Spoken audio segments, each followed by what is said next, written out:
Good morning, and welcome to the MicroVision Shareholder Update conference call. At this time, all participants are in a listen-only mode.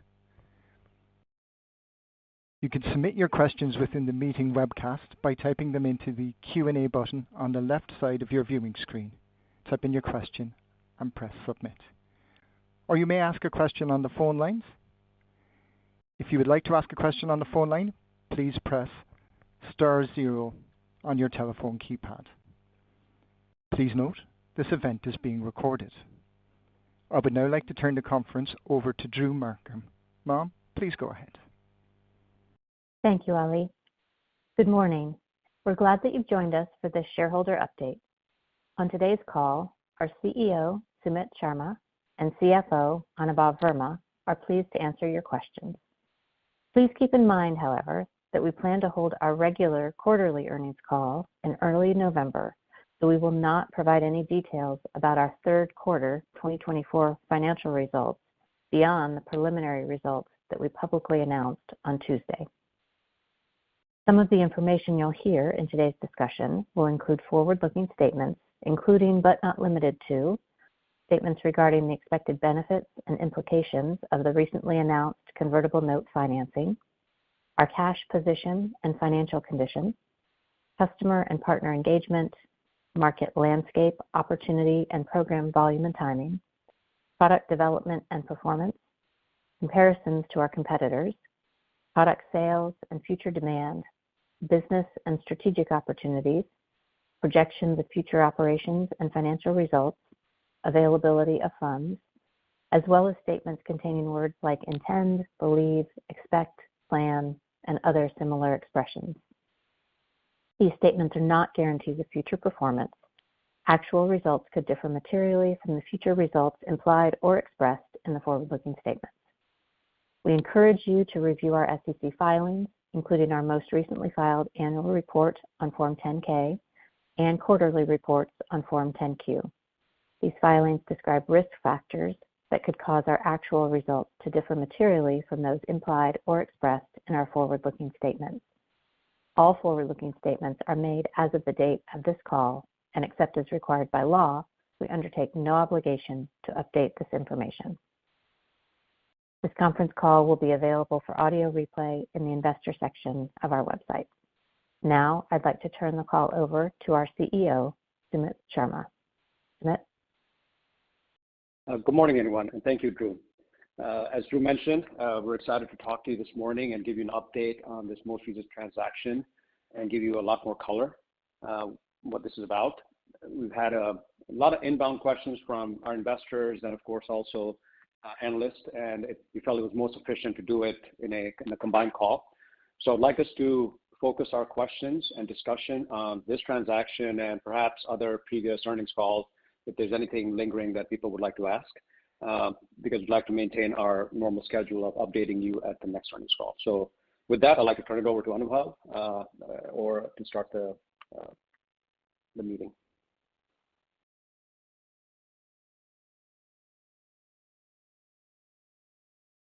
Anubhav, you may be on mute. Yep, we can hear you. Operator, can you open the line for questions first? Yes, indeed. Ladies and gentlemen, the floor is open for questions. If you have any questions or comments, please press star 1 on your telephone keypad. We ask that while posing your question, you please pick up your handset if on speakerphone to provide optimum sound quality. Once again, if you have any questions, please press star 1 on your telephone keypad at this time. One moment, please, while we poll for questions.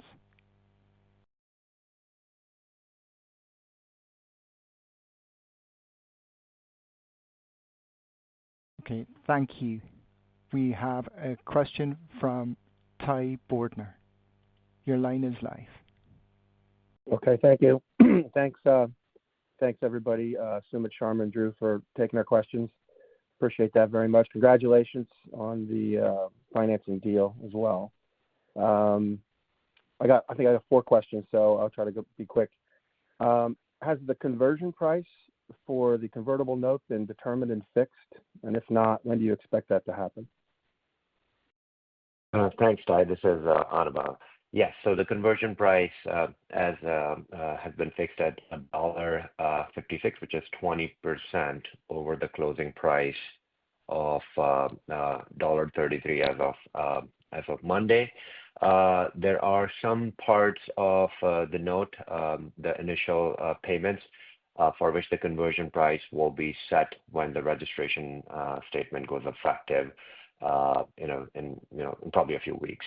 But yes, most of the principal of the convertible note, the conversion price has been fixed. Can you clarify that? So what does it actually mean then? If the conversion price has been fixed, but yet the conversion price, you mean for the $30 million tranche is not fixed yet? Is that what you mean? Well, yes. So the 30 million tranche obviously is not fixed yet, so that will be determined when the tranche is drawn. What I meant was there are some initial payments for this convertible loan, a small amount. The conversion price for that will be determined on the registration statement effective date, which will be like I said, in a few weeks. But the bulk of the principal, part of the 45 million, has been determined at $1.56. So those payments are the ones that could potentially begin on January 1st of 2025. That's right. That's right. Mm-hmm. Okay. All right. I mean, it is a little confusing as to what the conversion price is, but I mean, it's confusing in the sense that it's fixed, but yet it isn't fixed for those payments. So, okay. Yeah, the reason for that, Ty, was again, High Trail, which has been, a very sophisticated investor during all this process with us, and the reason for this is obviously they wanted to give us flexibility because I think, and this would come up, in a lot of questions because I think they're a great financial partner because this is where all the incentives are aligned for them and MicroVision shareholders and the company, because, like I said, this deal is a very strategic deal for us to find a partner who is equally incentivized for the stock price to build up momentum and go up from there. Because obviously they make more returns when the stock price goes up, as you can imagine. Sure. So it seems like the maximum conversion price is like, I think, $1.76, right? That's fixed. It can't go higher than that. Correct. That's right. $1.56. Sorry, just to make sure. Okay. And is High Trail Capital understand what you just said regarding their incentives to the long-term appreciation of the MicroVision price is in line with obviously MicroVision and shareholders. Are they allowed to short the MicroVision stock? So here again, I think the mechanics of the deal is important, right? So they are obviously going to get the shares as the stock price converts at $1.56, and if the stock price stays below, we're obligated to pay them in cash as you would have seen in the agreement. So the reason why I think the incentive is perfectly aligned because obviously they potentially write the upside with the shareholders because obviously they would want to have increased returns if the stock price goes up because they are not incentivized if the stock goes down because obviously the returns get capped at the 10% redemption premium that the notes are on. So as you can imagine, their economic incentive is to hold on and ride the upside wave. And for this reason, I think I would also like to draw attention to High Trail's DNA and obviously their past transactions because, again, like I said, they're a very sophisticated investor. They have affiliations with Hudson Bay Capital, which again manages over $20 billion and has assets under management over $20 billion. So as you can imagine, they have a very sophisticated DNA and their track record as well. I would encourage you and all the investors to read about their investments. For example, they did a deal with Plug Power in 2019, similar to this fixed conversion price. where basically the incentive is the downside is fixed or capped, while the upside is kind of unlimited because they want to ride the momentum. And that's why we believe they are a very ideal and a strategic partner. And hence, they ride the upside wave for enhanced returns on their investment. Right. So any price at the time of redemption that's below the conversion price is, presumably they take in cash, which is, like you said, 10% really over the life of the term of the note on their money. But anything above the conversion price, they're going to benefit on the upside of the stock price, right? But I guess what I was asking is, are they allowed? I mean, it certainly incents them to have a lower conversion price, right? Because they can buy stock cheaper, and it hurts MicroVision to have a lower price because. But Ty, that's already fixed. But Ty, as Anubhav mentioned, that's already fixed. That's already fixed, right? That's what. Yeah, the price. You said it's already fixed, but you said the redemptions that are coming up, it's not fixed yet. It will be fixed upon the issuance of the. It is fixed, Ty. No. So I think. So there are some payments which are, again, if you add up to $5.75 million principal, the first 3 payments. So those are not fixed, as an example. Okay. So like I said, the bulk of the principal is fixed at $1.56. Okay, got it. All right, good. Okay, in your press release this week, you mentioned the heavy equipment vertical.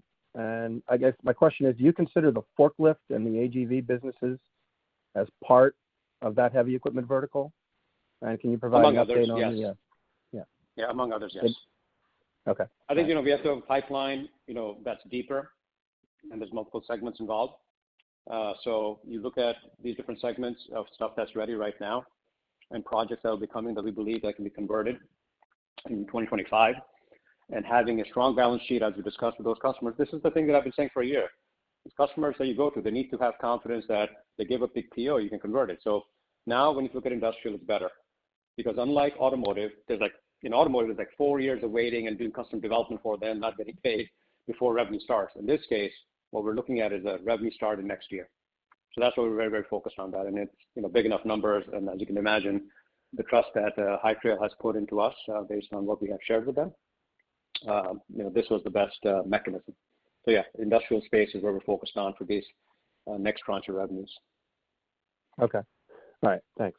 Appreciate that. The second part of that question was, can you provide an update on the industrial and automotive opportunities? Sounds like you've somewhat just provided an update on industrial. What about automotive? Well, let me give a clear update so everybody can hear it. So been working a lot on the industrial space. So as you imagine, we started off with the acquisition of Ibeo last year. And with that, we inherited the MOVIA L product. MOVIA L was, of course, created by that team for the automotive space. So there was a bunch of things that automotive always has you do that kind of, dissects your product, and it's not the ideal product. So we've invested for over a year, and we got things done. So now we can address industrial with the same core product. And I'm sure somebody's going to ask me a little bit later in the call, so I'll cover it then, what that means. So I'll give you what the dissection is, and it'll be interesting for all you guys to understand. But effectively what we have now is we have a standalone LiDAR product where all the LiDAR, point cloud data, everything comes from the LiDAR, but also the perception, which I've been talking about for a while. And this LiDAR no longer is just a LiDAR. It is a full-blown hardware and software solution. So this solution, through Ethernet, plugs in directly to their ECU, and it can tell their device, in the cases of, as you said, AGVs, slow down, avoid this obstacle, hair's in this zone, all those things, all those alerts over the interface that we provide them, the custom interface we provide them. And in some cases, it can actually stop, directly instruct if there's an emergency situation. If there's a person that just kind of, jumped in front of a moving object to send a alert that would immediately stop it, right? So it all depends upon each customer, what they want to do, but it all comes from the LiDAR. That's the industrial part of it. So that's exciting. And what we continue working on, the hardware is somewhat fixed. What we have to do on the hardware now is start placing the long lead items with the long lead silicon. And with our manufacturing partners, start gearing them up for ramping up production next year with this new product with everything inside. And that's going well. I think samples are going to get ready for that now and start going out. So we feel like we're in good shape, but we have to start the ramp. On the automotive side, the RFQs are still going, and the best way I can describe it is that the timelines are still 2028, 2029, so nothing has moved out. But there's just so much work involved in each and every one of those. And the truth is that there's a lot of changes at the OEMs. That's a fact. They're thinking about put it behind the windshield, put it in the headlamps, put it in the roof line, put it in the grill, and each and every one of these, there's a bunch of work that has to be done to provide them what they need, and then keep thinking about how much customization we would have to do to accommodate them and try to keep them, as minimal as possible. So those keep going. And are there other RFQs? Yeah, other RFQs are developing. I think I was just returned from Germany, and I've been to several meetings, and they're starting to talk about the next round of RFQs, new RFQs for the same 2028, 2020 launch for passenger vehicles. So I expect in the next 6 months or so, we'll talk about additional RFQs coming in. But the thing that all of us should remember, automotive is a long cycle, and it will remain a long cycle. There is no fast revenues coming from that. There's some NREs that come in, but it's minimal compared to what we end up spending, and we have to wait many, many years. So industrial is very important to us as a company and all the shareholders. We need to get this revenue started and focus on this because this is a bridge. This is a very important bridge that we have to convert. Okay, thank you for that. And last question, do you expect to wait until the annual shareholders meeting to seek shareholder approval of the 75 million share increase that was outlined in the convertible note documents? This is on. I guess. Yeah. Go ahead. Go ahead. Sumit, I was going to take that question. So yes, please, I think, go ahead. look, we're going to stick to our cadence because, again, like I said, the intent behind this is, so maybe I'll give you a few data points, Ty. So obviously, as you recall, as of June 30, 10Q, our outstanding share count is approximately 210 million. Which sort of gives you an indication or an idea that we have been very prudent in using the share count that was authorized in the last annual shareholder meeting about 2 years ago. So there's that. The second point I would like you to sort of appreciate is because again, now we have sophisticated investors, or you can call them smart money or institutional investors with a track record. So obviously, any company, it's in the benefit of shareholders to have a higher share count, not to draw on it, but to just have as a firepower, so that obviously the company can engage in transactions, or obviously it's beneficial for the company overall. And hence that was the reason why this number was inserted in the document. So this obviously is this unlocks the second tranche of the 75 million convertible note. But again, this was again part of the strategy that High Trail wants us to become a mature public company to have higher authorized share count. So just so that we don't have to keep going back to the shareholder. So I think that's why it's important to sort of appreciate why having a higher share count or authorized share count is in the benefit of the company, despite the fact that we may not end up using it, right? So, and that's why I think the numbers as of last quarter, second quarter, to sort of highlights that how judicious the company has been in making sure the dilution is controlled. And this was actually one of the reasons why this deal actually makes a lot of strategic sense, because this is non-dilutive to a very heavy extent, as I described the mechanics of it, because the bulk of the payments, as I mentioned earlier, are going to be paid through cash that's going to come in next year from the revenue streams that we expect to start ramping up. Okay. Yeah, so and I appreciate the caller. Certainly, understand the need for the additional authorized shares, right? But sounds like as of now, and I know it can change, you're planning to wait until the ASM to seek that approval. That's right. That's exactly correct. So we will wait for the cadence because, again, like I said, we just want to have a regular cadence.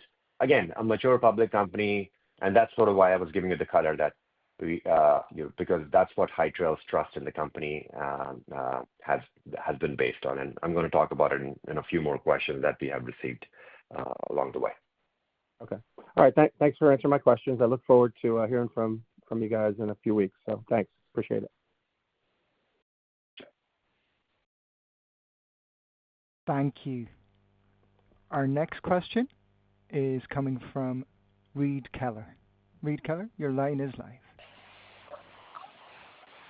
Hi there, Sumit, and hi there, Anubhav. Thanks for taking my call. So my question was in relation to marketing and sort of public perception of the company.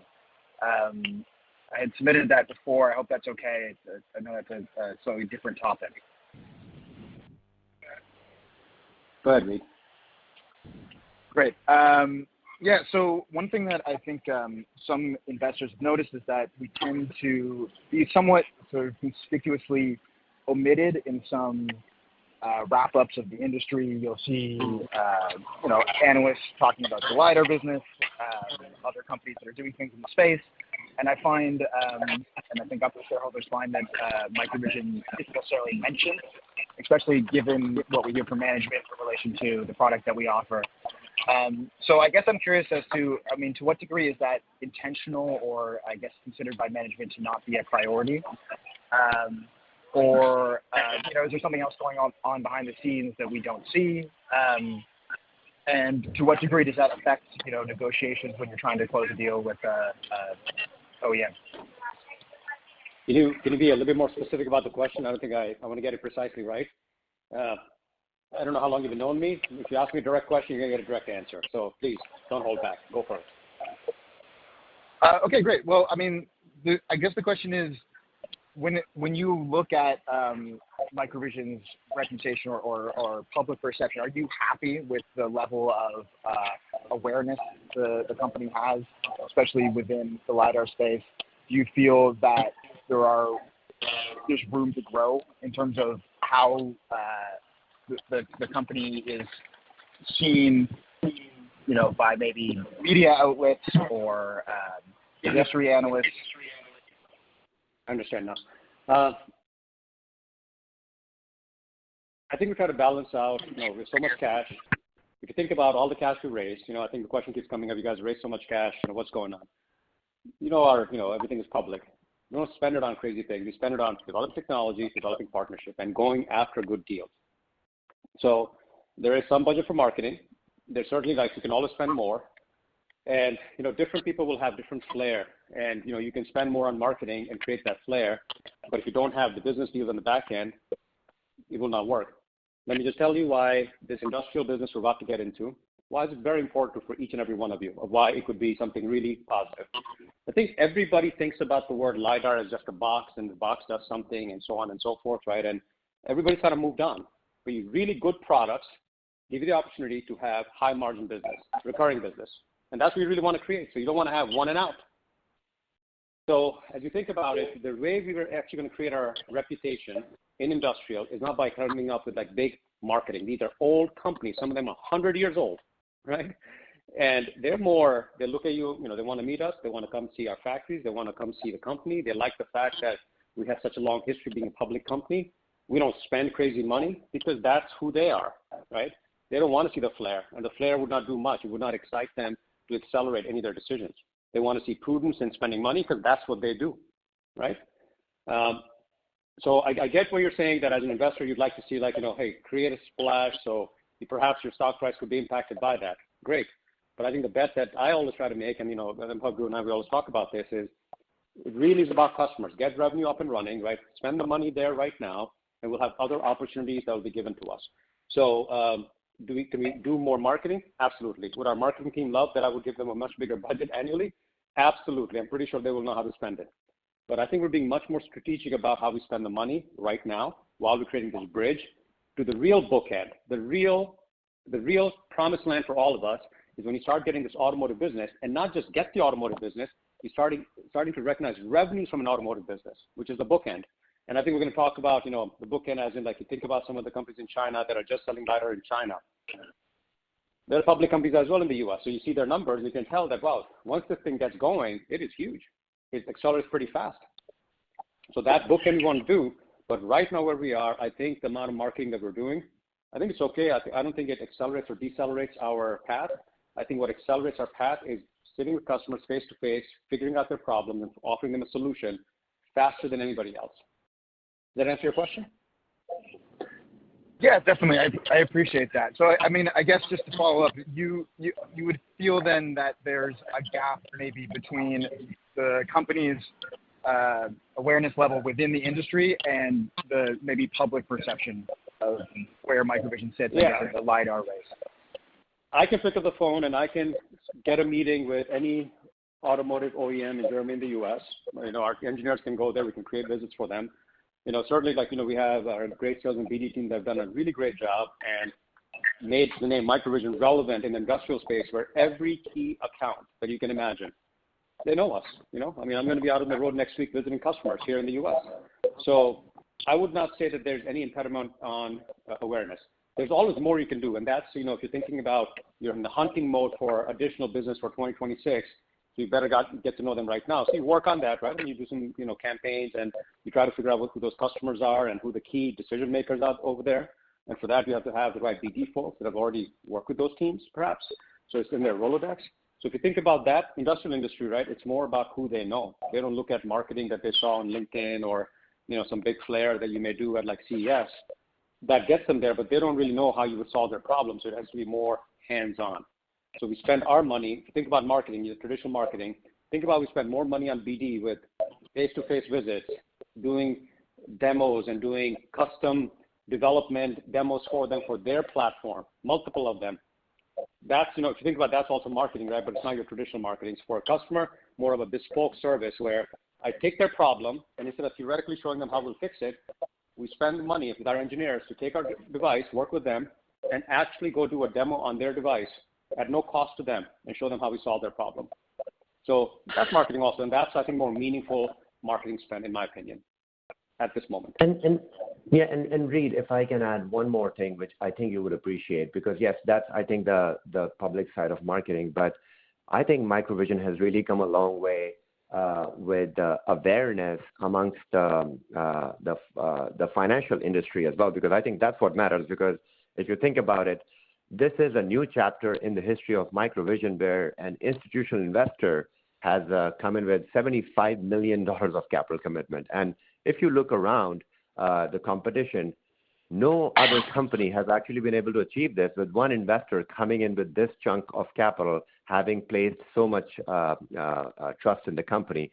And I think that's also evident in the fact that we're competing with all the other SPAC companies. And if you simply look at the average daily trading volume, we trade about 46 million shares a month, which is really higher than any other company except Luminar. I think that speaks volumes of how far MicroVision has come along, and I think that's why I'm really excited for High Trail to come on board, because obviously they really ushered in a new era for MicroVision, because this is really the start of a new chapter for the company. Okay, that makes sense to me. I appreciate the candor, and thanks for taking the time to answer. Our pleasure. Thank you. Thank you. Our next question is coming from Joseph Seaburn. Your line is live. Good morning. Thank you for taking my questions. I'm going to do my best to not sound too foolish. Gentlemen, will a product ever be placed in a forklift, a ship, a tractor, a car, or a truck with MicroVision branding on it? Yes. Absolutely. Excellent. That's all I wanted to hear. Next question. Ultimately, be it near term or long term, is acquisition of the company still the desired goal? No, here's the thing. You start, and again, I'm going to talk very generally. This is no forward looking. There's nothing, I'm not giving guidance. There's nothing, right? This is just me talking out loud, just, what all of us as shareholders have to be hopeful about. If you're a company and you endeavor to get hundreds of millions of dollars worth of revenue started for yourself, recurring revenue started for yourself, and put yourself in that position, you're in a pretty good place. The thing other is that the mistake that others are making that we're not going to make has had these OpExes that cannot support, that you're, making $100 million, you're still losing lots of money. That doesn't make sense either. So we have to do all those things at the same time, build the right company for the right size business. All right. If that's a successful company, it comes down to other investors at that point. If it's going towards cash flow positive, it looks like it's going to be a sustainable company, and they have already another product in the hopper that's going to be 5x the revenue, annually in the future. People will come up with their own valuations, right? I mean, I'm not going to project right now, but all of us can imagine. Smarter people than me can sit down and say, this is what a fair valuation would be, and here's the intrinsic value that perhaps would be, and where the stock price will be. And if that excites somebody to still buy the company ahead of time, that's always where public companies have always said, we're always up for sale. That's all, everybody knows. But it's not a strategy that somebody works on, that everybody doesn't wake up one day and say, you know what, I'm going to just get to step number 1, and I'm going to check out to the first chance I get. I mean, you can't work with anything with real passion. Now, that's the truth. I'll just be honest with you. Unless you want to just say, I'm going to build the biggest thing that somebody has ever built. So I think like your question, perhaps I'm not answering it the way to your satisfaction, but it's a truthful answer. You build it so it's bigger than you can even imagine, right? Every employee that's working so hard, they're not, they don't get up every morning saying, this is a target share price. That's not how they work. These guys in our company that work hard, they want to be the biggest thing that anybody solves in this space. They want to solve that. And how big the company will be, nobody can imagine. And whenever they think they can imagine a number, they think something bigger. And that's what's great about the people that work in the company. So is it a strategy? No, I think it was a strategy that, we would talk about it at an earnings call, if the board has decided that's a go-forward strategy. But that's always on the table. Anybody can make that claim. But of course, we continue to build it as big as possible. It could be as fast as possible. It could be. Thank you, sir. Big as possible and fast as possible sounds very good to me. So thank you so much for that. Thank you for taking my question. This is going to be my last one.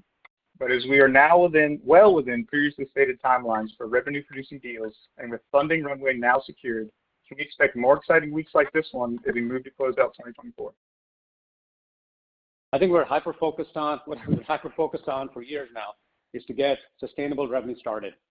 I think Anubhav is going to talk a little bit about, the pre-release perhaps. I think there's a question that somebody was shy to ask live, but they have submitted it. So I'll, let him talk about that. But I think we focus on revenue. And that's really the only thing that we all focus on right now. We have enough technology. We have great engineers. It's time for us to get revenues, and not just revenues, but revenues are sustainable. And we can all see why this was a better chess move than anything else. Also, thank you so much, Jim. Thank you. Our next question is coming from Adam Jones. Adam, your line is live. Hey, Sumit, how you doing? Hey, Adam. So I actually want to circle back because you mentioned a solution plugging into the system, and I want to ask you basically your overview of the state of the sector, because there's probably no one better to give us that than you. But I hope you bear with me for a second because I kind of want to set it up with a little context that maybe sharpens your answer. Mm-hmm. So, we all get decisions are pushing out. It's a long-term plan. But in the context of that, things are constantly evolving. There's cost engineering in play. It's not just with ADAS or autonomy. It's, throughout the OEM business structure. RFQ parameters seem to be changing. Dynamic view early on seemed like it was in play on every RFQ. Now that seems to be evolving somewhat. And then concurrently, to make perceptions even more complicated, you have companies like Waymo that are achieving higher level autonomy, showing it can be successful as a mobility business at scale. They're expressing a desire to be in showrooms. We're seeing like higher resolution camera solutions now that are being pitched as good enough or more, also being able to plug into the system, some of them aftermarket. There's cost engineering benefits to that. So, the overview I'm hoping to get is, where does, in this whole sea of what's going on in this sector, where does one plant a flag? Like what can we rely on, and maybe get some updated context for how you're planting our flag in this environment? Mm-hmm. So I think that's I'm gonna start answering. So I picked up a couple of points, and if I miss some of your question, please pause me and ask the question again, right? Because I'm probably sure that I'm going to start talking and forget some parts of your question. Okay, Adam? No worries. You got it. So let me start with the context first. This is very, very important. And let's start with all of us understanding what our product is and what OEMs do incorrectly to screw up our product that causes company harm. They don't do it intentionally, but they just don't realize it. All right. So this is very important context. And this applies to also Ibeo. Pretty much this is what happened to them as well. And this is happening to other companies as well. So technically speaking, if you think about a LiDAR, it's a measurement device. All it does is fire a laser, collect the data, speed of light, tells you time of flight. Our job is to make a LiDAR that is as cheap as possible and is reproducible, meaning that it can achieve scale if somebody came to the door. Steering systems with glass prism spinning, this is what Scala was, this is what some of the other companies are shipping. Yeah, they ship in volume, but they're not scalable. They're hyper prone to vibration. All the stuff that any engineer will tell you, it's there. But they're available, so they keep using them, but guess what? No OEM is scaling them up. MEMS was designed for steering a laser beam. I mean, think about DLP has got multiple MEMS. It's never a problem. So Maven will, and I'll be vindicated at some point, right? Maven is the right product, guaranteed. But certain things involved. For example, we were put on the path by OEMs to this dynamic view LiDAR. We did it. It works great. Then they come back and say, you know what? We really have to have you go back to the single view through the entire thing. And the question was, why? Well, our software guys are used to having a structured data set coming in where, they know exactly where every pixel is going to be. And that's the way. That's a decision that was evolving, but that's where we are right now. Okay. So yeah, I just one quick piece of context on that. There was recently a Ford CEO interview where he talked about one of the inherent problems in the OEM system is how all the parts in the system communicate with each other. They're all different. They're like 100 different products from 100 different vendors, all speaking different languages when it comes to the system. So there is context for that in the market. Go ahead.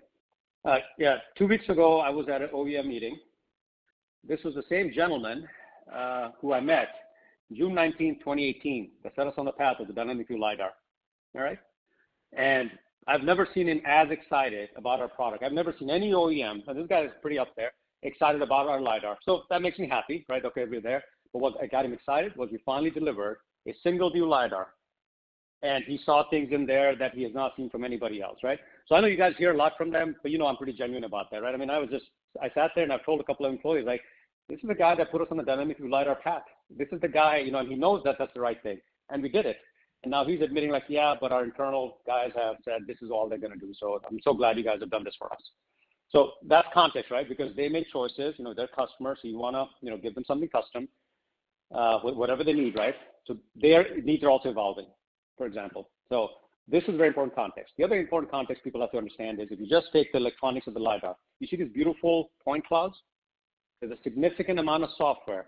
So what comes from the analog side is pretty noisy. If you saw that, it's jittery. It's got lots of problems in it that you can't do anything about.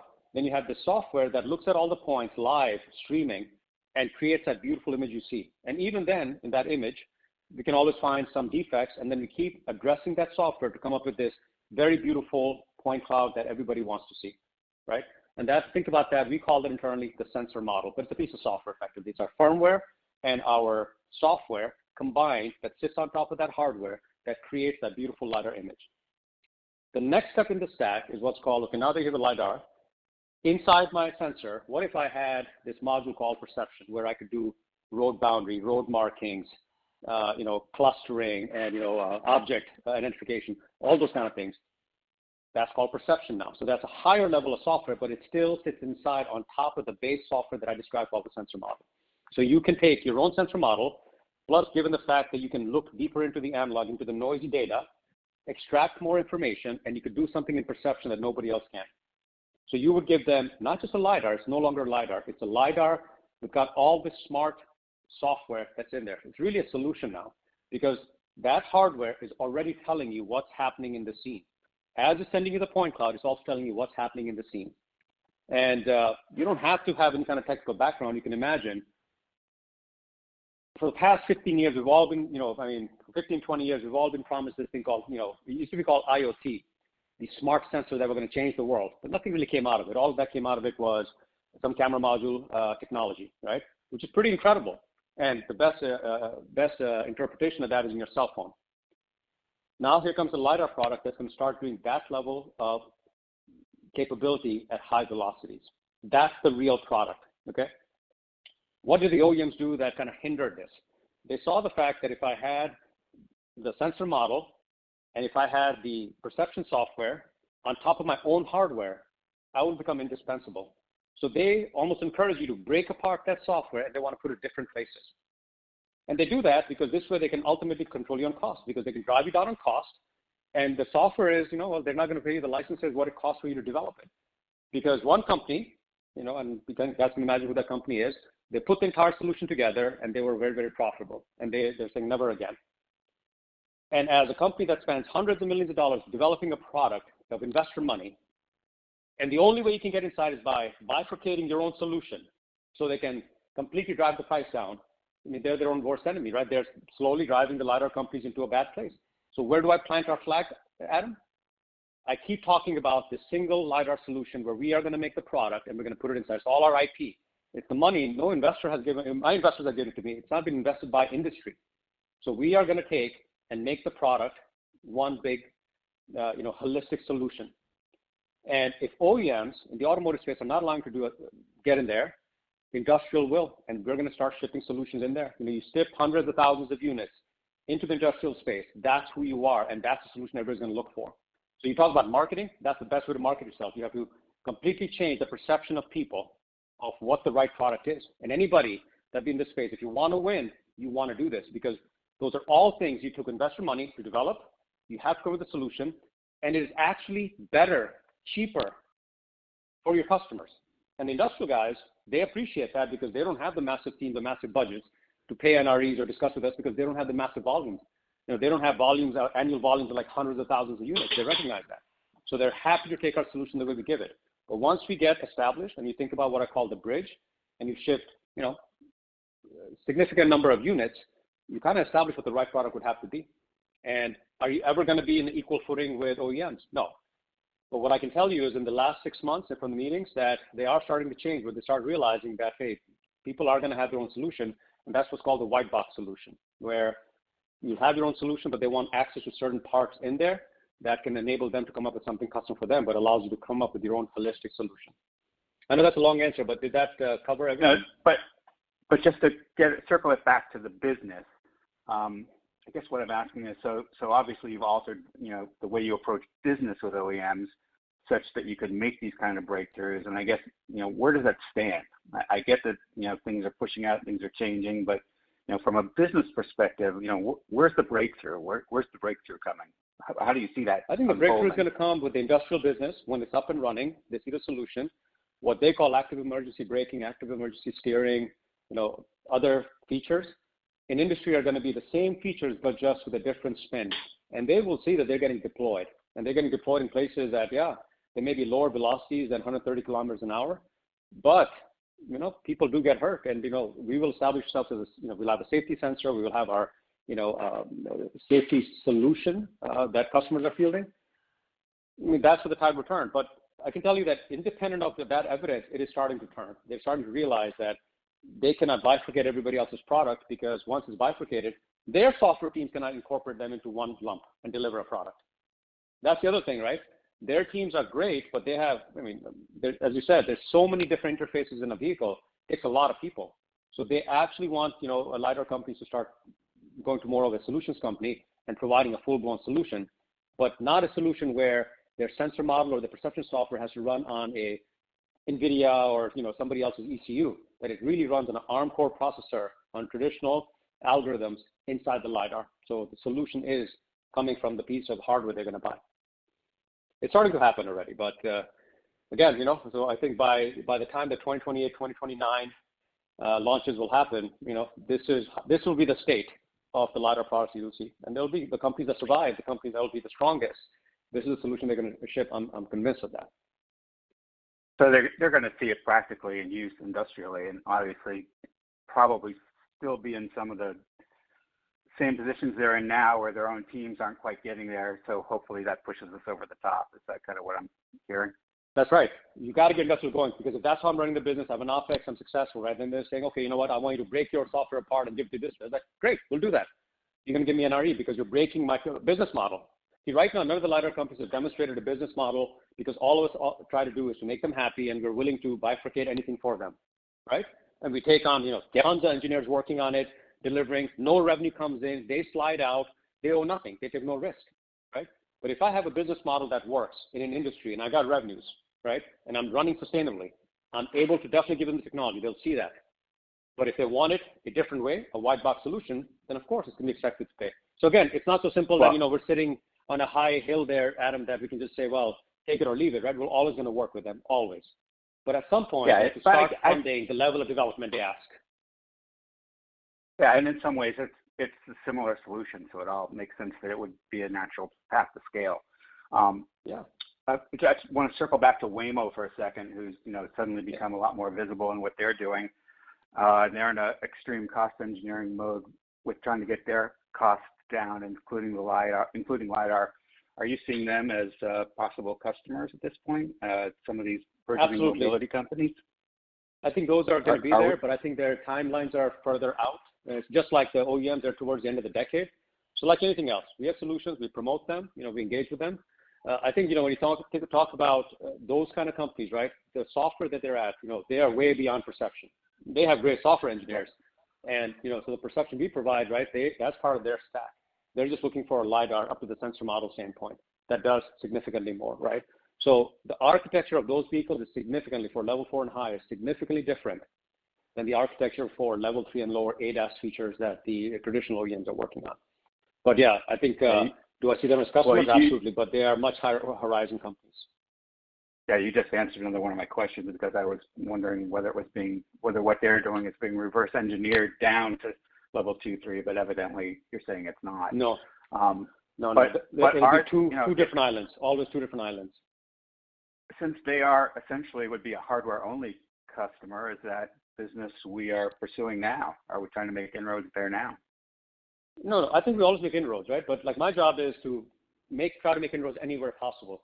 But the way I always think about it is at peak, what volume they're going to buy, what my ASP could be with them, how much software I'm providing, and how many people do I need to sustain that, and can I build a business, right? So, we have to switch gears. I love being an engineer. I will never give that up, right? But at some point, we have to think about this as a business, right? So I love their technology. I work there. Great set of people. Awesome. But they're going to buy 5,000 units, and it's going to cost me more to sustain them. I better have other customers to subsidize that, and they don't need my subsidy. So yeah, we're going to promote what we have, but we're not going to pin all our hopes on a customer like that. That we have to go broader in the market and focus. Where's revenue coming from, and who do we have to go service, and what problems they have that we want to solve. So maybe like in our customer list that comes up, right? I find them exciting. I go there and I'm impressed with what they do. I am actually, right? They do some really incredible work, and they ship revenue, hardcore revenue, right? But maybe those names that when we talk about them, right, is not exciting for some investors. I'm pretty sure some investors will find them exciting, some will not. But you know what? This is a paying customer with a real problem, with real revenue. I think we should be excited about that. Yeah, no, I'm actually excited about all of it, which is why I'm asking. Cool. I'm good. It's as you know, it's just an ever-shifting environment, and there's not a lot of information, and every day something seems to change or get weighted differently. So, one of the tough parts for investors is, how do we stay updated? How do we get, how do we keep a finger on the pulse of what's actually going on? And, some of that comes directly from you. So, oftentimes. I think we do the earnings call, and I think they're kind of more traditional. I think, like the call like we're having today, right? I think, periodically we will try to do this because I think, we're really lucky that we have such passionate investors. And trust me, you guys may not understand that. We talk about that often, including the board, including the employees, right? You guys are just as passionate as employees. And we appreciate that. Cool. I have one just minor capper question, and then I'm done. I know you've made it clear for quite a while that LiDAR is your sole focus, which is cool, and it's obviously playing out nicely. I can see that, so we all can. But for whatever reason, people still like to talk about AR a lot. So now that the Microsoft contract is concluded, can you put any kind of cap on that? How it contributed to where we are now, along with anything that either gives definitive closure or belies any future expectations. Can you wrap that in a bow for us?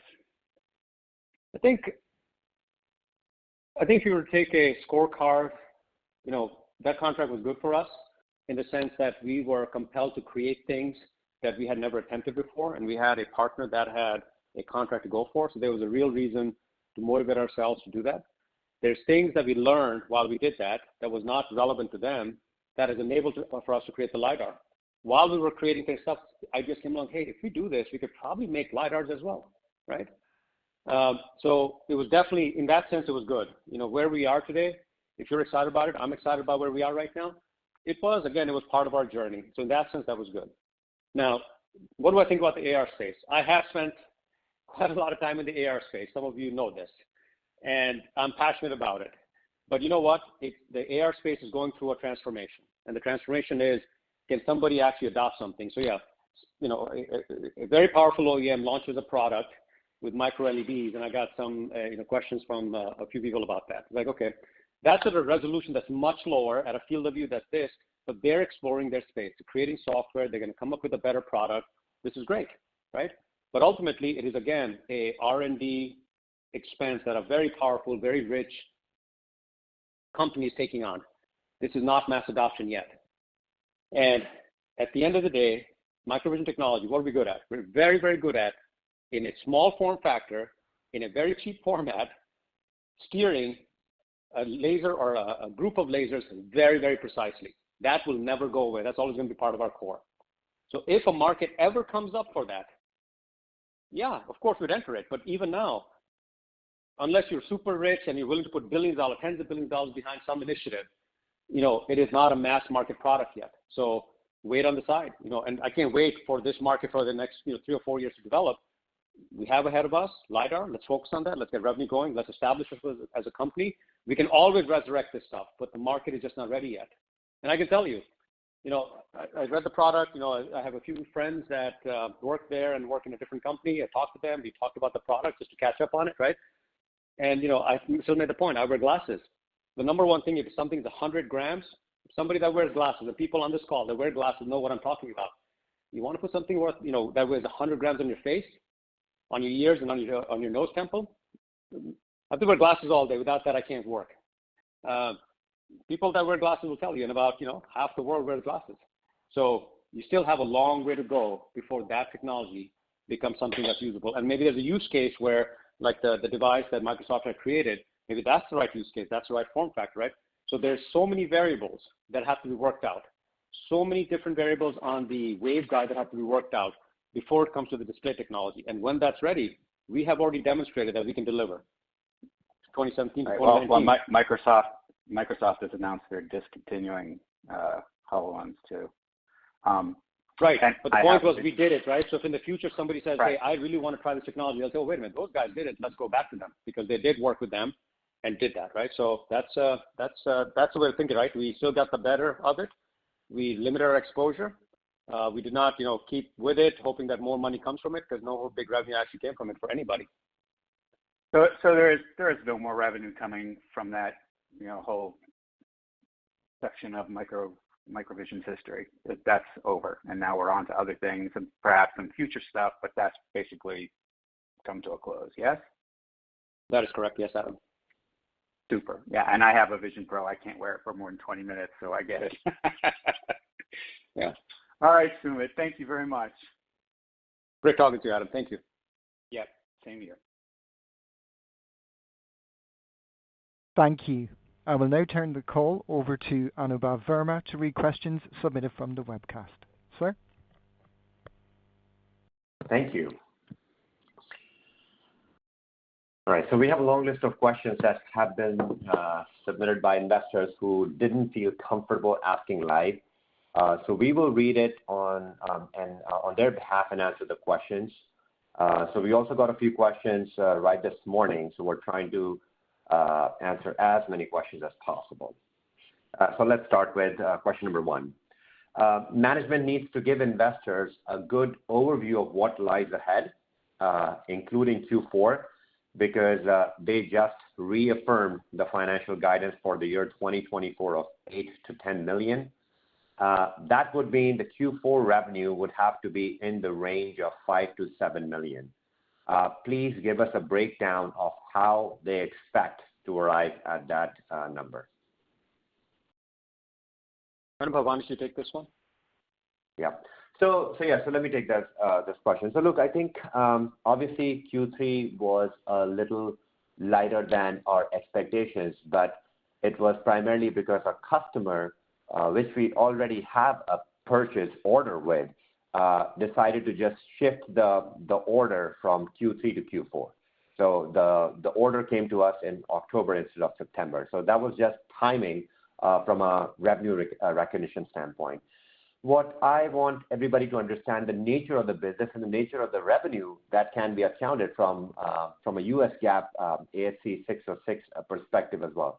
I don't mean to get all technical, but just giving you a few milestones that have to be completed before recognizing revenue. For example, we are working on custom development projects with a customer. So we are already have our engineers working on them, but we can only recognize that as revenue once we get the approval from the customer. So when that approval comes in, that's when it hits the books from an accounting standpoint. And these are the ebbs and flow of the industry that we are in, and hence that's why. So obviously inventory sales, we recognize revenue right away when we get the purchase order.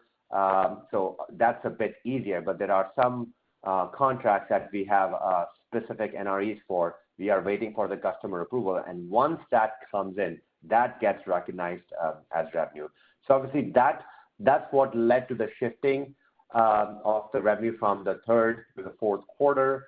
And again, $5 to $7 million, we feel good with the amount of work that's being carried out by our engineers at their site, at their facilities, and that's why we feel comfortable with this guidance and what Q4 unlocks for us.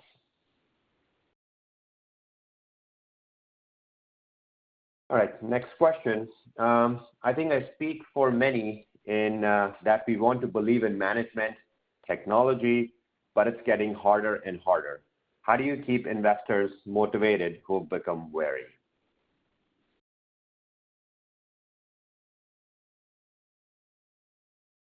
Somebody want to take that?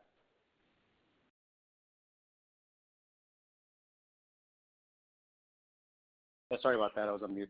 Yeah, I think this is a great question, and I can assure you that the motivation that investors are looking for, so do employees, the rest of us.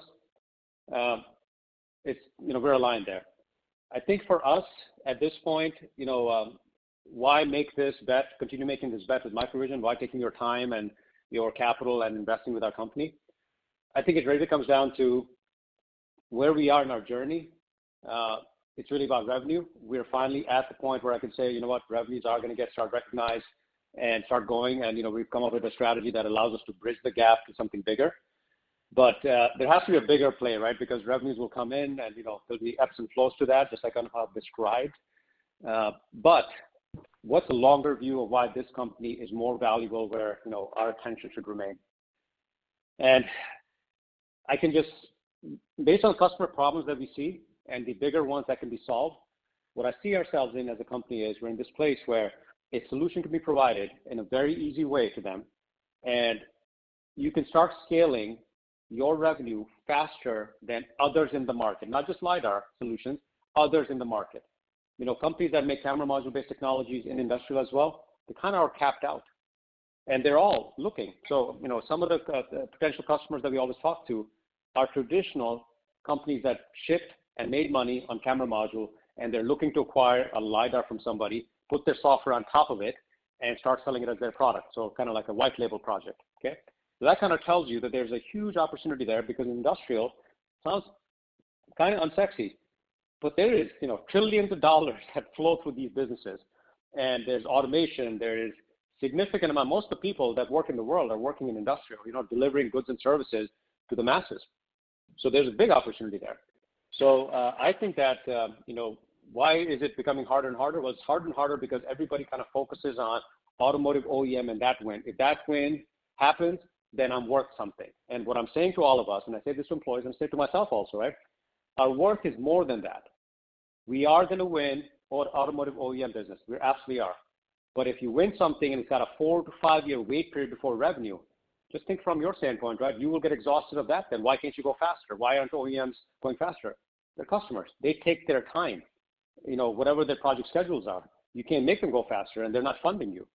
So the smarter thing for us is to think about ourselves and transform ourselves into a more, traditional business where you have to think about revenues, immediate revenues, get equal love and affection as these very strategic revenues that you're going after for the long term. And that should effectively, be the reason why. Because once we win now, we're going to really be the last company standing, in my opinion, as other LiDAR companies are looking for exits or figuring out promises they've made and that they cannot deliver. What happens to them? I think that's in the next 6 to 9 months or a year. Those things are going to start coming out publicly. So, that will happen.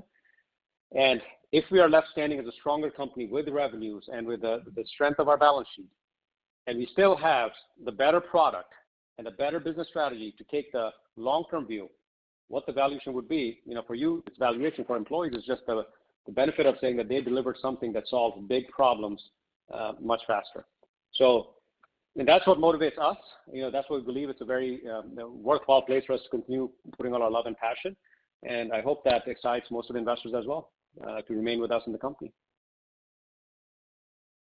Thanks, Sumit. Next question.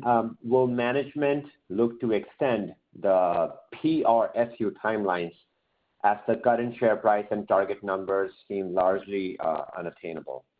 And are you still confident in reaching the 100% bonus management targets, which is a $36 share price by 31st of December 2025? Yeah, there's going to be no extension to the PRSU. The current plan stays the way it is. We work very, very hard. It's not the only incentive for us. I mean, that's a good incentive to have, and we're very thankful to our generous comp committee that they want to put the incentive out there. There is no changes coming to that. That's plain and simple. I'm always hopeful. I'm always confident. You build a good business. You have great revenues. You have great customers. You have longevity where you can show recurring revenues for years with established partners and have the opportunity to win. Really, the share price is not something that I can comment on or I can drive. It really comes down to all of you. The bet you're going to make to our future once you start seeing results from us. So our sole focus remains on producing results that are measurable. Thanks, Sumit. How should investors and broader community view the recent capital raising path the company chose over the more traditional dilution methods used previously? Let me take this question. So obviously, like I said, which in my earlier response, that we want to control dilution and make sure that our existing shareholders sort of ride the upside and get the maximum benefit out of it. And that's why this is a great deal. But what I really want to give you is five reasons why this convertible is a good deal for us at this point in time as a company. And these are the 5 points I want you to sort of appreciate. I think number one is the clear lines of sight to revenue that we feel that we have, that we're comfortable to take on this convertible debt that can be repaid in cash and not expensive equity to preserve dilution. I think that's the point that I was making. What this deal does for us is it controls the dilution and it offers the ability to repay this in cash when we start generating revenues next year. The next point is why get this chunky capital, which again, like I described, this is a transformational point in the history of MicroVision with one investor pouring in capital, chunky capital. What it gives us is strong balance sheet and extended runway, which makes customers feel safe in order to secure revenue streams like Sumit described. And keep in mind, our burn rate has come down. So we're not looking to grow that burn rate. What we're simply using this capital as a strength, as a sign of strength to our customers.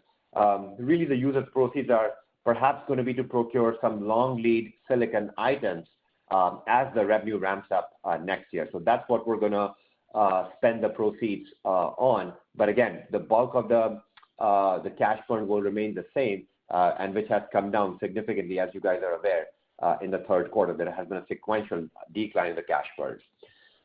Number three, what this capital raise does is it reduces our dependence on the ATM, and this is a strong deterrent for short sellers, right? Because obviously it takes out the uncertainty because we have the capital now, we have secured the capital and extended the runway. So this obviously differentiates us from almost all the other LiDAR players out in the market because we have extended runway and we don't need to depend on the ATM as much.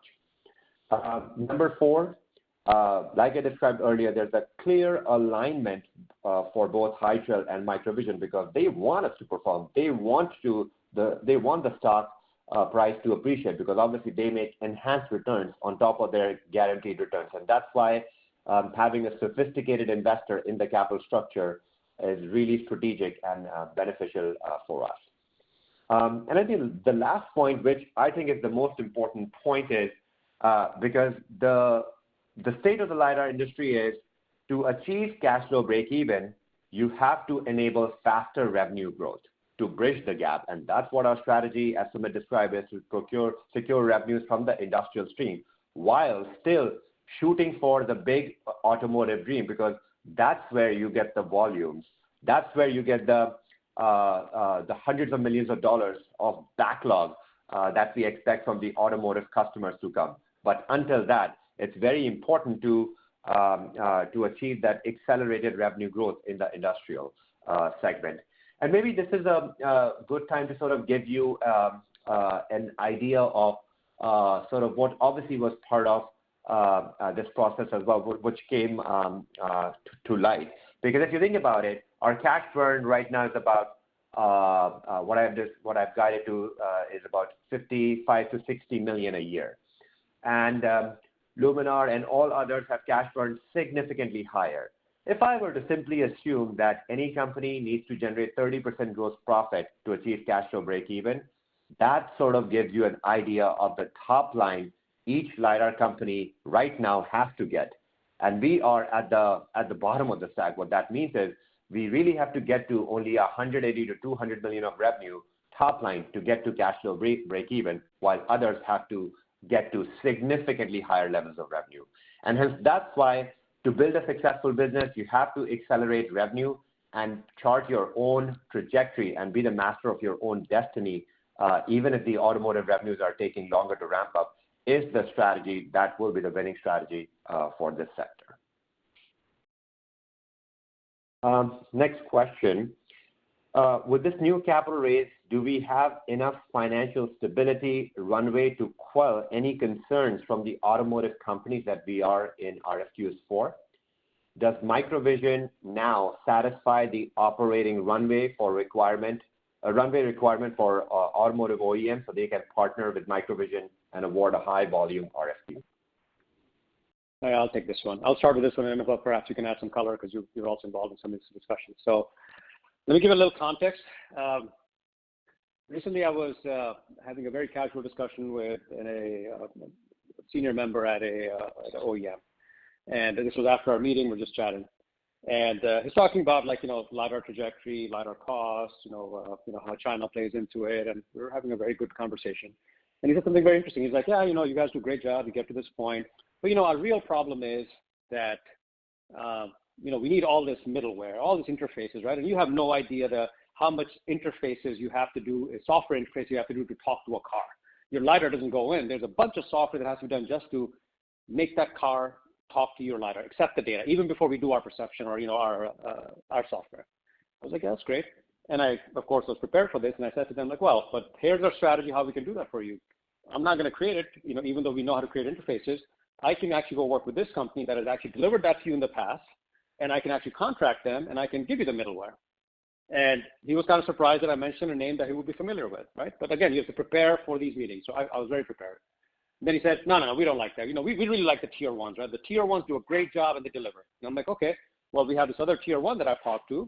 If you want to go that route, we can do that as well. He's like, yeah, but we don't like tier ones because they're too expensive.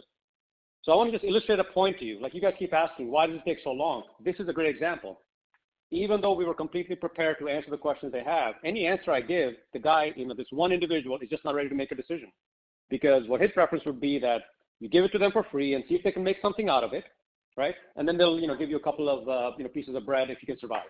And that's just not the way, because when we're giving them their big, major problems that we can solve for them, they reject it. And again, at the end of the day, you think about these OEMs as the name of the company, but there's individuals, and you have to make them happy. And even though they see the paradox in their own statements in that same 2-minute exchange, it doesn't change anything. So as you think about, questions about capital raise connected, this is context. It's going to take a while. Even if you win, this is what takes such a long time after the award before revenue starts working with OEMs. It's just, their platforms are really complicated and their companies are really complicated and how they want to do business is really complicated. So how do you, context is important of what we have to read through. It's not just technical, it's business side of it, right? And probably you can give a little more color on, how to think about the capital, is it adequate or not, how we think about it and discuss it. Yeah, no, I think what this capital raise does is, like I described, it helps us secure revenues from industrial vertical, and it basically helps us secure the path for the future because obviously as the stock price appreciates and I'm hopeful the markets respond positively to the revenue streams, then we obviously can raise capital with more strategic, more investors coming in. And obviously, the way I think about this is it's almost like a North Star that I want all of us to get aligned to is what has happened in China, right? There are 3 LiDAR companies there, which right now are shipping somewhere between, 500 to 750,000 units of LiDARs every year. Now, when that is the Chinese market, imagine when that pressure directly translates into the US and the European markets for the volumes to ramp up. If this market catches on fire, when that catches on fire, imagine the volume that's going to be.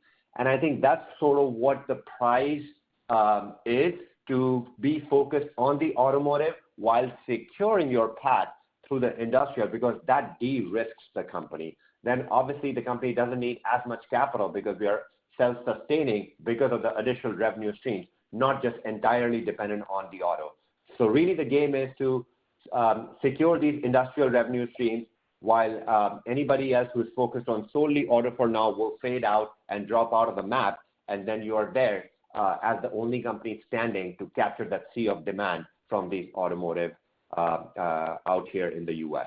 So that's sort of how I want all of us to be aligned as to why this capital raise right now solves the problem for us and basically carves out a trajectory and a path for us in the future to be successful. Next question, how many unique opportunities is MicroVision pursuing outside of automotive? These might not be formal RFQs per se, but unique use cases, vehicle types would be illuminating to understand how large that opportunity set is. Yeah, so I think in the industrial space, I would say there's about, there's a big funnel, but I would say 15 that are prominent. And all combined, these 15, in the pipeline, I would call them top priority, right? Priority 1, as in I think it's a metric that we talk internally, that we're interacting with those companies on a weekly basis, right? That we're working with them, figuring out how we can be part of their solution and what is in their solution that we can do faster. So they're in different stages, but I would call them the 15 top priority companies that we're focused on that we believe is the funnel that gets us to these revenues, sustainable revenues, starting next year. Thanks, Sumit. And 15, not like, let me give some color. It's not like 15 that will only buy 100 units. We're talking about 15 that will buy, the multiple thousands of digit numbers that we've talked about that gets to the annual numbers. We're doing a very wide margin because we don't want to, talk about it yet, right? But if you think about on the high end of that number that we talked about last time, you would need to have multiple companies, all buying more than 5,000, less than 10,000 units to get to that number on the conservative side. So that's what's in play. Okay. Next question. Multiple times, MicroVision has stated the company primarily focuses on high volume RFQs. For industrial customers, do you foresee them being long-term and recurring? And if so, what duration do you expect? Additionally, regarding the industrial market, how does MicroVision anticipate the volume for industrial customers compared to that of automotive customers? Can you provide any estimates for the potential volumes in both markets? Okay, that's a good question. I'm going to start on Hub, and then I probably will need your help on this one. So just to give you some color, let's talk about volumes, right? I think in the automotive space, you can achieve something like, 500,000 units a year, maybe like 4 or 5 years down in the future, maybe 7 years down the future, your annual run rate. I think in the industrial space, I think if you were somewhere north of 50,000, south of like 100,000 units a year, that's probably where you would tap out, because it would take significant amount of investment to go even higher. And it's not that you would be penetrating the industrial market with like cheaper sensors. You're better off staying with that volume, but having more and more software content. And what you don't want to make sure is these industrial applications you're creating, that they're not, you're shoving down high technology. You need customers that are going to adopt that. So that's the real challenge there. So the volume disparity will be there. Like, one could be 1 million units a year, the other one would be only 100,000 units a year. The ASP will be adjusted, of course, appropriately for the economy of scale. I think that's like the order of magnitude that I'd like to give. I don't know, you want to give some? I think, people always want to model this, right? So probably you have better ways to model this. Yeah, no, I think, Sumit, you pointed out correctly, because the way I think about modeling this, or thinking about it from a cost perspective as well, that there would be synergies down the road as well in our manufacturing capabilities when you're handling those kind of volumes, right?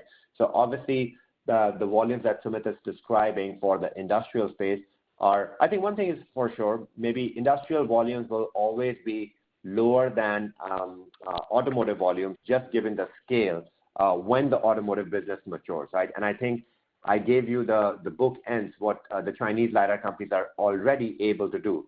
And I think when the demand here catches on fire, that number is going to be significantly higher, as you can imagine, for the broader market, right?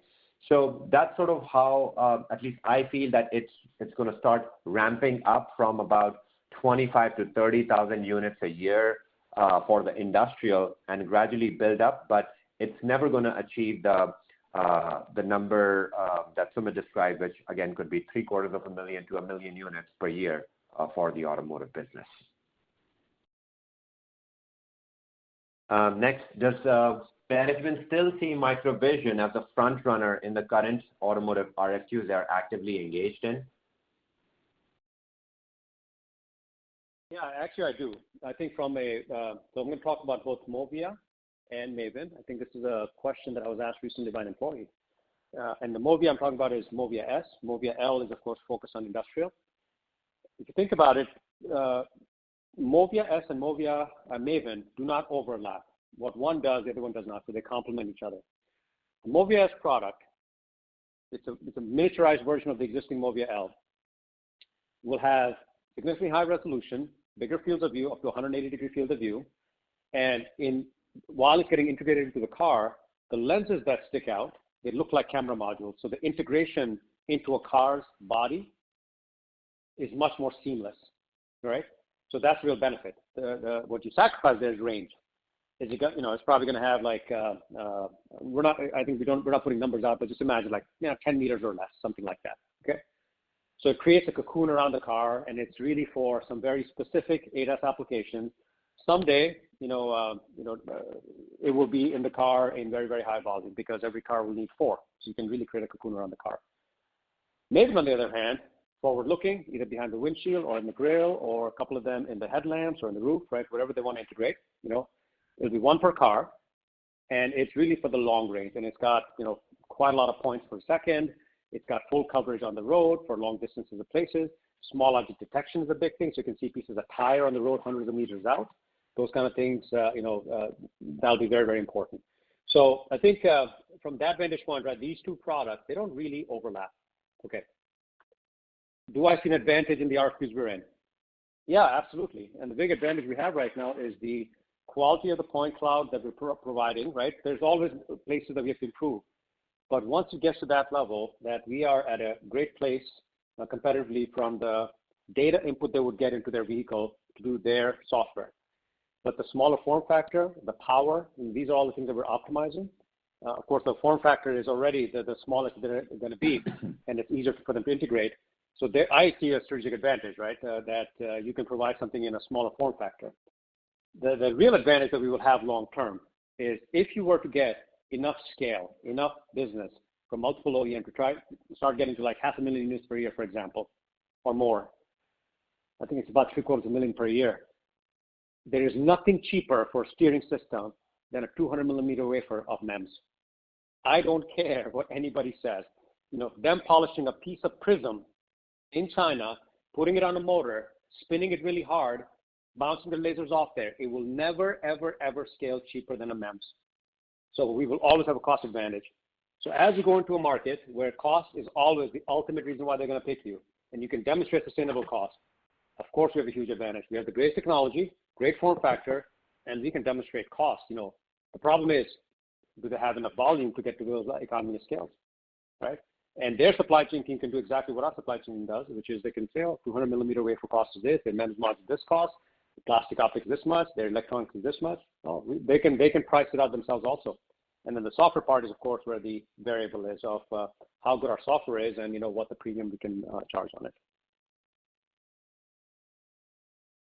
Next question. Please update us on the 7 RFQs. How close are we to closing a deal? Why are we stuck with 7 RFQs? And why is there no interest from OEMs in our offerings?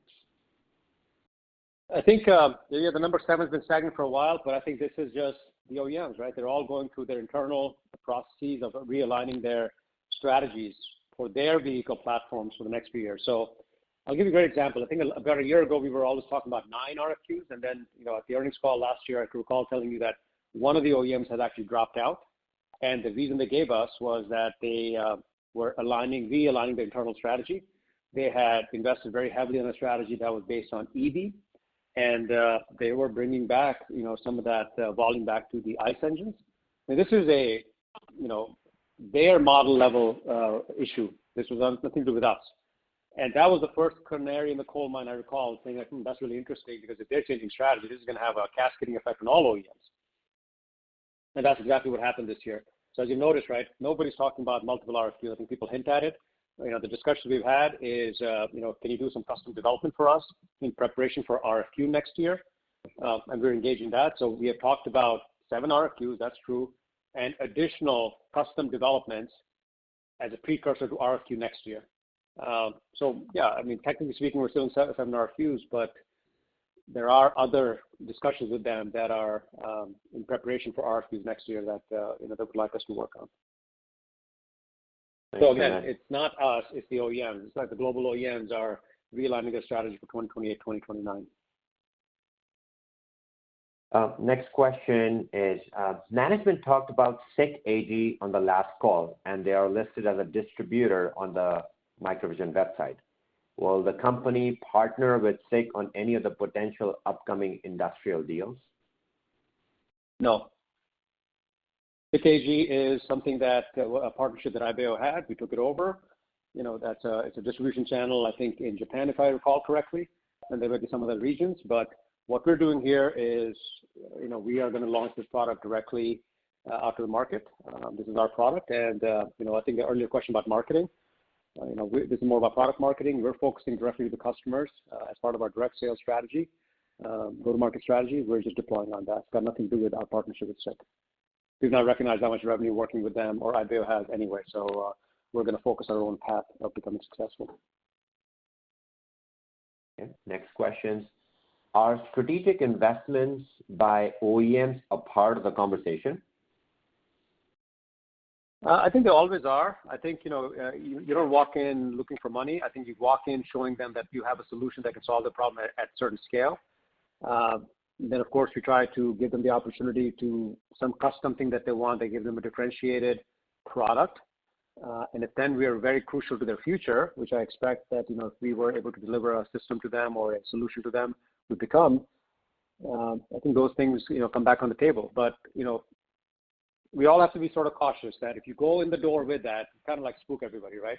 That's why, strong balance sheet, running a sustainable company, having revenues from non-automotive, that actually helps you win more automotive business. So that's why it's very, very important to have a, very traditional way to look at it, that, I'm spread across. So, I'm not diverse. I'm diversified enough that I can sustain myself. That's actually very, very important. Next question. Management says MOVIA remains in the automotive RFQ discussions. Does that mean OEMs still haven't figured out what kind of sensor configuration they want? Any color on this would be appreciated. For a long-range, high-speed highway pilot, MAVIN is your key product. The MOVIA S is really about, slower speed maneuvering, parking, like valet parking, urban driving, those kind of features. So again, these are much higher level 3 features, or perhaps even level 4. So OEMs have a clear idea where they would use a MOVIA S and where they would use a MAVIN. The RFQs are primarily focused on MAVIN. There's discussions for MOVIA S for custom development for potential projects coming, but the dominant conversation that everybody's talking about is a high-speed highway pilot solution with a MAVIN-style LiDAR. Next question. Can you give specific examples of what MicroVision employees are currently working on to resolve issues in attaining RFQs? Simply said, is there any capability being requested by the OEMs that we have not yet accomplished? I think we've demonstrated the core things that they want, but they have very specific, each and every one of them have a specific target in mind. An example is that if I go to OEM A, and small object detection, meaning like they want to be able to detect a small piece of tire at a certain distance with a certain level of accuracy, the height of the tire, so they can determine if they can drive over it or they have to maneuver around it, right? Then I go to OEM B, and they will have the same small object detection requirements, except they would have different metrics. So if you think about it, right, in all the RFQs, what we end up doing is that we have to come up with a different version of the sensor software that each and every one of them sees their own KPIs. On top of that, of course, they want to dive deep into the technology and understand how it is developed, how it's stacked up, how they will get it. Can they, it will be ASPICE ready? Will it get fully qualified? Are you the right partner? That's the other pillar of review that they do. It's under the quality organization, but really it's engineering quality that you come into it. And of course, the third pillar always is your operational footprint. How are you going to manage the supply chain? Because what they're recognizing is the LiDAR companies are going to be a tier 1 supplier, because none of the traditional tier 1s want to invest money. You think about the Magna thing that I've talked about in the past. After nearly $250 million or more than less than $250 million write-off that they had to do with competitors' technology on the Gen 1 of their technology, and OEMs did not even take it. That kind of tells you, right, that the tier 1s are not jumping into it. And also the tier 1 business is changing. They are transforming, as in like they're going forward with their workforce is completely changing as well. So the OEMs are looking at the LiDAR companies and are expecting us to be the tier 1. So the third pillar, which is how are you going to manage your operations, where's your cash flow, how are you going to be a sustainable business, actually becomes very important, equally important to the technical. So I would say the first 2 pillars are, technical. I think the third pillar has equal gravity to the first 2 combined. So they really need you to see as a company that they can trust, because if you're going to be a tier 1, there's huge expectations of you. Thanks, Amit. Next question. With the current geopolitical climate, would it not be a selling point that MicroVision is an American company? Western countries may restrict certain technologies from Chinese manufacturers, adding risk to using their technology. Is this a selling point for our LiDAR? I can't figure out why there isn't already a stampede for MicroVision's technology. Let me provide some context, because I think we have discussed this in the past earnings call as well, that, look, obviously the Chinese LiDAR companies' volume, which I have talked about, that's the volume that exists in China at the current adoption rate, which is clearly higher than what we have here in the U.S. Given, I'm pretty sure you have seen software-defined vehicles and vehicles running with LiDARs in China. So I think it's a matter of time when the demand catches on fire here, because obviously our cars have to get as sophisticated as theirs. And this is coming. And I think this is sort of what's changing in the tone when the OEMs are beginning to feel the pressure, because keep in mind what has happened in the last 5 years, a lot of the Western OEMs invested heavily in the EV tech, and they're still grappling from the investments, from the losses they suffered from the slower adoption. But as the OEMs sort of find their footing back, I think they are beginning, which I think Sumit is describing as well, they're beginning to sort of understand the importance of LiDAR and accelerating that urgency to get these technologies and features in the vehicle. So I think it's a question of when the market catches fire here, obviously the volumes are going to be significantly higher than what we are already seeing in China from the Chinese LiDAR companies.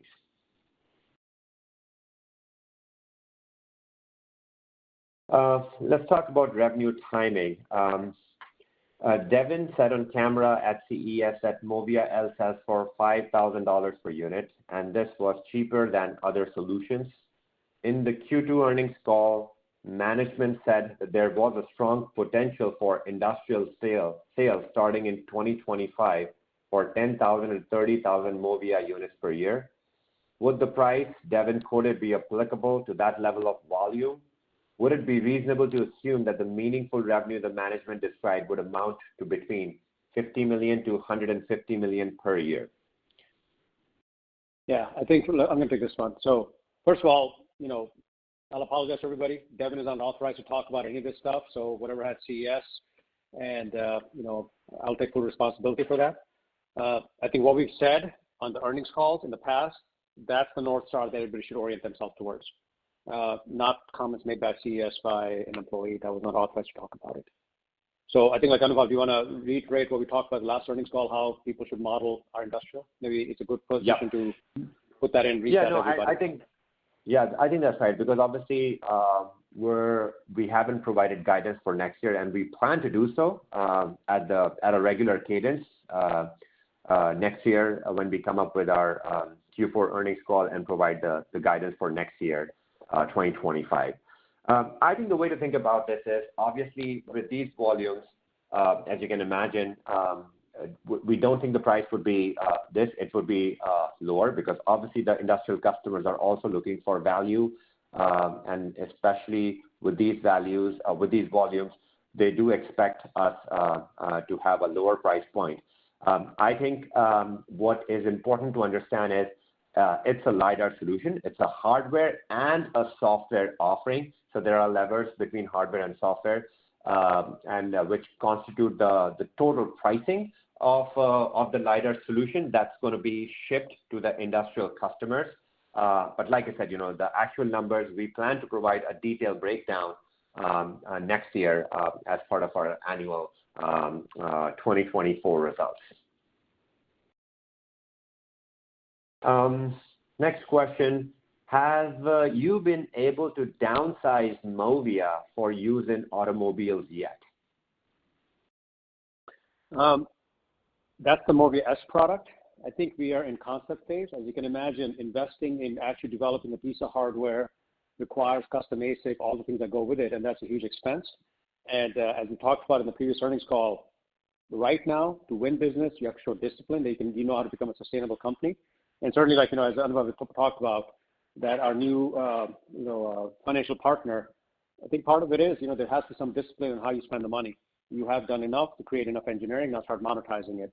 So at the moment, the decision is not to start investing money in developing those samples. Clearly, with the MOVIA L, we can demonstrate we can do it. If there was a project that we can sign a deal, we can actually deliver it in time. So it's not PowerPoint anymore. It's PowerPoint for the whole product that is getting delivered with revenue. So I am not so concerned about MOVIA S, but if there were actual multiple or even a big enough customer project that we can sign, and that's what we work towards actively, if that happens, then yeah, we would be out here in one of the calls or in an investor update where we would be talking about MOVIA S and why it's important for us to start investing. But at the moment, if we have customer engagement, we will make the investments. But we're going to continue focusing on revenue, getting sustainable revenues up and running. Next question. Can you tell us the status of the ASIC development? Is it done? And if not, when will it be done? when will the ASIC version of Maven be completed and the FPGA version be retired? Our intention was to have the ASIC version, which is called the B1 sample, ready for next year. At this point, where we are, we have not started the tape out of the ASIC, and we're on pause because, as you can imagine, if the plans from the OEMs are changing, the worst thing will be you go out and go develop this ASIC, and then they want a feature, and you have to respin the ASIC, which is a huge expense. And you'd never shipped enough volume from the first expense, and you would have to do a second time. So to avoid those kind of things, we really want to spend so much time talking to OEMs to understand where we want to go or where they want to go, and if we can go with them, before we clip the ASIC or do the tape out for the ASICs, we have to do. So where we are right now is, I would say, we're in a hold pattern. Again, we've done ASICs in the past. We can start the ASIC cycle, we can finish it. We just want to make sure that everything they're asking for is in the ASIC, and we don't have to respin the ASIC, because in their mind, they have 4 years. They can just say, well, now you have to do this other feature and respin the ASIC. But that ends up costing us a significant amount of cash, and the first ASIC, is not usable anymore. So we've just been very cautious with money in every step of the way, get as much customer input as possible. And again, what I've told them is, like, if you do an RFQ award, yeah, we can do a spin. Certainly we can do a respin of it. But without an RFQ award, asking for a new feature, I start developing that. You change your mind again, I keep spending my money, and there's no RFQ. But if I have an RFQ win, absolutely, we're going to trigger that. Thanks. Next question. Is there any insight you could share if there would be another investor day, like April 2022, or all shareholder meeting on any tentative schedule for next year to consider? Let me take that question. So yes, look, I think we want to have meaningful investor days, because if you recall, last time we provided a peek inside the MicroVision technology, and especially the IBEO products. That was a new acquisition back at that time. So what we want to do is we want to have meaningful investor days, and the idea is to have signed deals, and then we can provide more color as to how MicroVision is actually solving the business problem of our industrial customers. So you all can appreciate of what value MicroVision is bringing to these customers, because that's how we create long-term value. So yes, so we do plan to have the investor days, but we're trying to make it more meaningful. Next question. It feels like High Trail Capital views MicroVision as a relatively low-risk investment when contrasted with the 14% per annum interest in that Luminar recently arranged on their debt. What does this mean? So I think that's right, because let me take that question. So I think that's quite right, because what we saw Luminar doing, the 14% rate, and again the conversion price being 250% of the VWAP plus extensive make-whole premiums, that sort of tells you the risk appetite what Luminar presents to the investors, and that's sort of why I mentioned earlier, and this is where, I think the sophistication of High Trail comes in, because they charted out the map of all LiDAR companies and perhaps ranked them by their cash burn and the ability to get cash flow break even sooner, and who has the maximum chance, right? I think the way to think about this is, if you are bullish on LiDAR, all you have to do is pick the right company that will win the long-term game. And I think that's sort of how they sort of came up with their analysis in terms of, coming up with the risk profile. And like I said, the risk profile, their returns are protected on the downside, and they ride the upside, and that's why the incentives are all aligned for them and our shareholders for the stock price to go up. That's sort of what is reflected in the terms of the deal. That's why we are very excited about the terms of the deal. And also, one thing I would like to point out is market cap to cash ratio, which is sort of what is we're trading at a premium, which actually tells you that every dollar in MicroVision is invested actually has a lot more value than any of our competition, which is sort of why it's another metric that any potential sophisticated investor looks at to see which player will survive this industry on a long-term basis.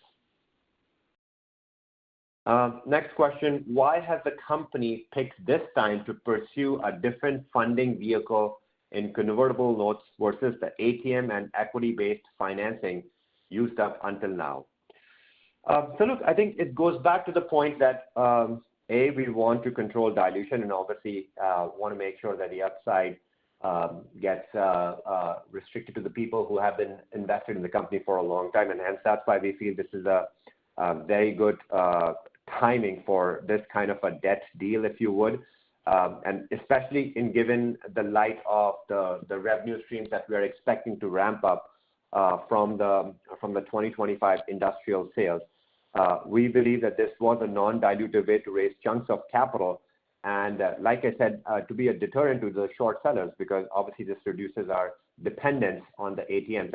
And like I said, the other thing is this brings in a sophisticated partner in our capital structure, which further is a signaling mechanism to sort of out there in the market that who's going to be the winner in the LiDAR space in the long run. Next question, how were we able to secure a $75 million convertible note without any material revenue? It seems extremely risky to do so without any guarantees of significant future revenue. So like I said, I think this is the sophistication of our partner. What I described earlier, they picked the most likely winner of the industry given the burn profile and the potential and the least amount of revenue any company needs to get to cash flow break even compared to our peers. So based on that, they really made their investment decision, which I think, like I described, if you are bullish on LiDAR, you have to just pick, and it's pretty obvious, which company based on the market cap and the market cap to cash ratio, which company will survive this industry and become the last standing LiDAR player in the industry. Next question. It does not feel like we're at the point as a company to be ready for convertible debt without guarantees for significant revenue. No, I think I would say I would disagree with that because I think we wouldn't have taken on the debt if we didn't think the revenues were that close to get. And I think that's sort of what is reflected in the terms of the deal, like I described, because there is cash redemption option for us to repay back the debt. And I like to remind people that at the end of the day, this is the normal evolution of a company, which goes from the most expensive piece of capital, which is equity, then to convertible, and then to hopefully bank debt, which can be financed off of free cash flow down the road. So I think this is a natural progression of the company moving up in the value chain, which is again a signaling mechanism which tells you that now there's going to be more sophisticated investors looking at the story, which again goes back to the point that MicroVision has really elevated its visibility amongst the financial community, despite not being a de-SPAC, which is again a testament of this deal and how we feel this is going to shape the trajectory of the company as we move up the value chain and reduce our weighted average cost of capital, or WACC, as we move up, make our way all the way to lower and lower cost of capital. Next question. Senior notes can be predatory, and it's not in shareholders' best interest at all when we still have an ATM facility open. Given the company's previous emphasis on fiscal responsibility, sometimes contrasting with competition, how should investors interpret this new debt arrangement?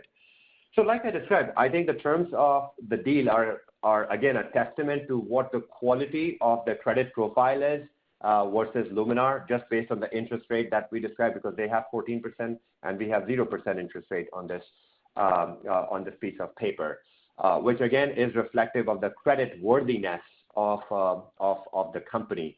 The way I think about this is, like I said, it's the visibility of the revenue, it's the ability to pay back the debt in cash, and most importantly, the incentives being aligned, right? Because a bunch of companies who have done capital raises in the past, you have seen the stock getting punitive, the market being punitive to the stock be it MVIS, be it all the other players that have recently raised capital in the market.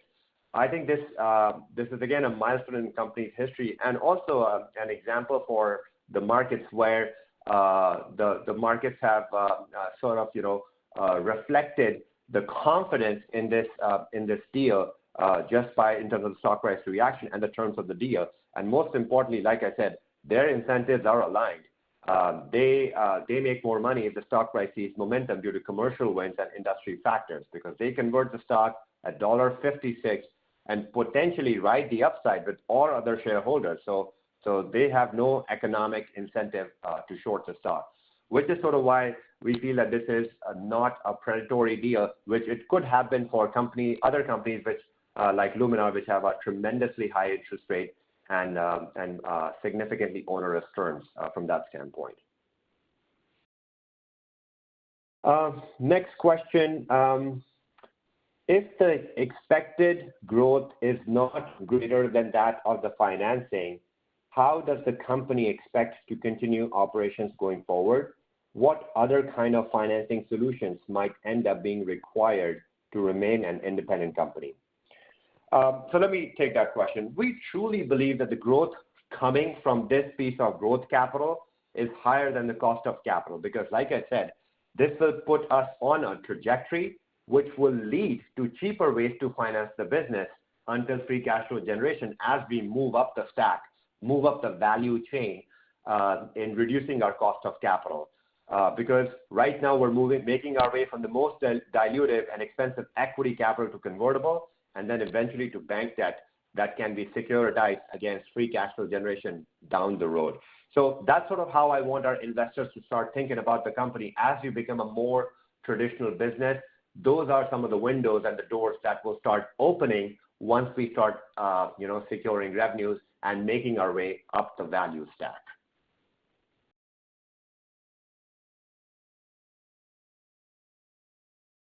I think those are all the questions that we accumulated from all our investors.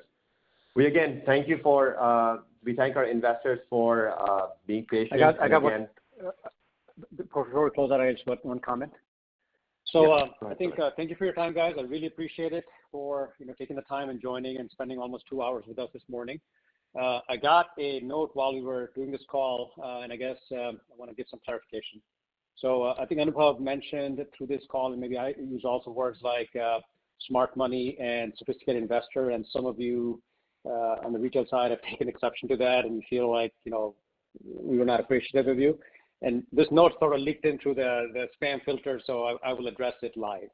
I think those are more terms that our partners that joined, they're used to seeing because they manage billions of dollars.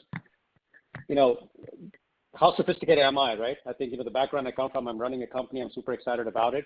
So I can assure you that those are not meant to insult anybody. That's not the intention. I think we truly appreciate you because we feel appreciated by you and the support that you guys give. So I wanted to just end it at that should not be something you should walk away from thinking that, we do not appreciate you guys to that level. There's certain industry terms that we have to use that allows our broader group of investors that are coming into this space to acknowledge them, but in no way that's meant to, be anything on a slight to the people that have supported for so many years. So thank you.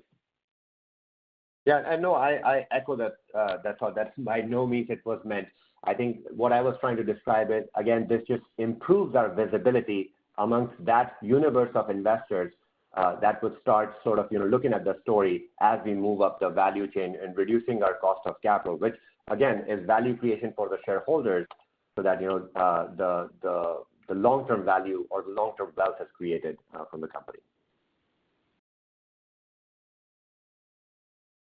Thank you again for joining us on the call. We really appreciate you taking out this time this morning. We look forward to speaking with you on our Q3 call in a few weeks. Thank you. Bye-bye. Thank you. This concludes today's conference. All parties may disconnect and have a great day.